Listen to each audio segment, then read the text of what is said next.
elleri duada tutma şeklinin izahı, Hazreti Ayşe'den rivayet edilen hadisteki el tutma şekli, gece yatakta yapılan duaya mahsus değil midir? Elleri açık ve omuz hizasında tutma hakkında şeklinde Peygamberimiz bu konuda serahaten bir hadisi var mıdır? Bedir'de Efendimiz dua yaparken koltuklarının altı görünecek şekilde ellerini kaldırmıştı. Bunu en muteber hadis kitapları Buhari ile beraber naklediyor. Koltuklarının altının beyazını görüyorduk diyor sahabi anlatırken. Ve diğer bunu teyit eden ayrı bir vakada o gün Efendimizin mübarek ridası sırtından düşüyordu. Hazreti Ebubekir kollarını böyle açmasından onu koyuyordu. Ve kendisine eziyetini görünce yeter ya Resulallah dedi. Allah seni hizlana maruz bırakmayacak. Ellerini Efendimizin yine aşırı derece kaldırdığı bir yerde yine Buhari, Müslim ve Ebu Davud'un süneninde gördüğümüz, Tirmizi'de gördüğümüz hadis-i şeriflerde Veda haccında Arafat'ta Efendimiz sallallahu aleyhi ve sellem bazen iki elini kaldırıyordu, o kadar ki ihramı düşecek şekilde. Bazen kolu yorulursa, kamçıyı tutarsa öbür elini kaldırıyordu.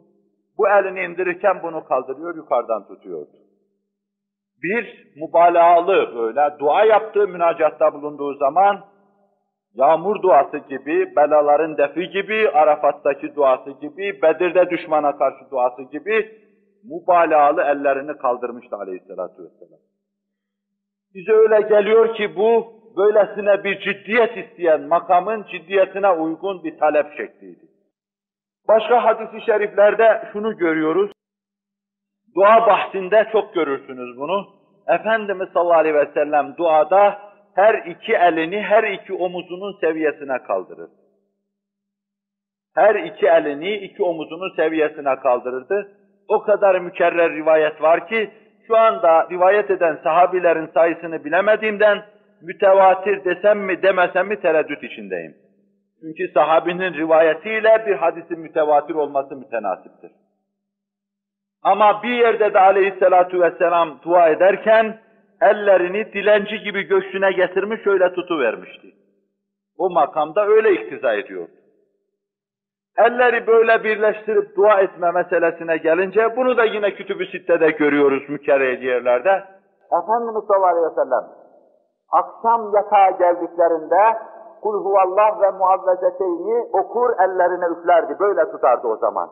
3 defa Kul huvallah, Kul eûzü birabbil felak, Kul eûzü birabbin nâsı, ellerine üfler, tepeden tırnağa vücuduna el ulaşabildiği yere. Hazreti Ayşe diyor ki o kadar mübalağalı vücudunu sıvazlardı ki, eli ulaşabildiği her yere behemhal elini değdirirdi, buyuruyor.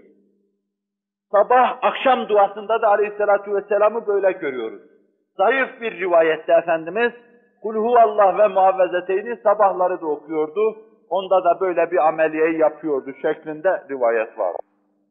Zıt bir yol tutup gitmemek için mezhebimize göre yapmak bizim için daha makul olacaktır. Ama birisi de böyle yapıyorsa onu da kınamamak lazım. Çünkü kınamaya kalkarsanız böyle yapmanın delili değil, belaların definde böyle yapmanın delili kuvvetlidir. Uluğul Meram'a da baktığınız zaman bunu göreceksiniz yani. Türkçesi orada da vardır. Ama bu bütün kütüb-i hadisiyede vardır yani bu mesele. Belaların definde mesela Allah'ım bizi ateşten koru derken böyle yapmanın delili böyle yapmadan daha kuvvetlidir. Fakat böyle teferruata ait meselelerin münakaşasını yapmamak lazım. Bunlarda mezhebin neyse ona uymak lazım.